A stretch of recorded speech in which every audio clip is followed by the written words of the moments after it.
It's actually helped us to sort of rehome cats quicker, more effectively, and probably to better homes as well. I really would love everybody in this business to do this programme. Do it as intensely or as lightly as they want, but just everybody to start thinking in this way. We've looked at loads of different things. I think it's been really good. So everything from looking at our stray cat policy and being able to sort of have a bit more information on our website and things. We're working on that at the moment. And then just looking at how we assess cats when they come into our care, and then even just the interviews and things that we were doing with people when we were taking cats in. It wasn't thorough enough when we started, and now we've got a lot more questions in place which help us to sort of identify better homes for the cats.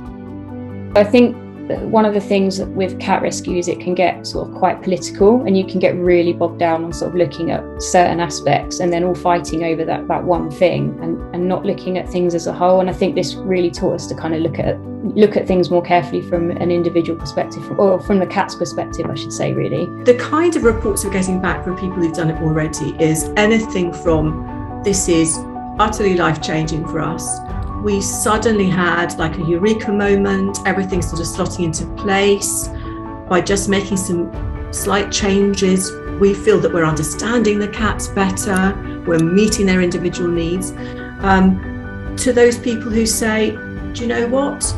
We picked 2 or 3 things to do, and we cannot believe that just making those small changes have had a big impact. It helped us to sort of take the emotion out of it in a way, so that we weren't dealing with our own emotions. We were literally just looking at things from the point of view of the cat and how rehomeable that cat was and what that cat needed. We have tools for people to assess how cats are coping, if they're in a cage or a pen, and what to do about it if they decide, actually, I don't think that cat's coping too well. We actually give them the tool to say, well, do something. We had 3 kittens that came in that were born in a shed. I think they were about 12 weeks, so we'd kind of missed the sensitive period of when, you're able to sort of handle them, which is obviously between about 2 and 7 weeks.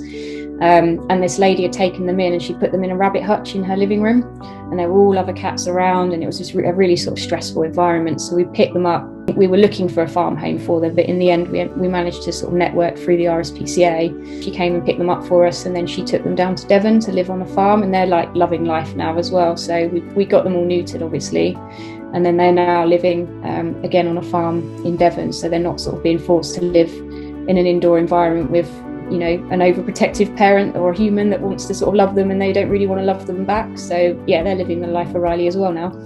The ultimate aim at the end of it is that we don't have stressed people, we don't have stressed cats, and we help more cats.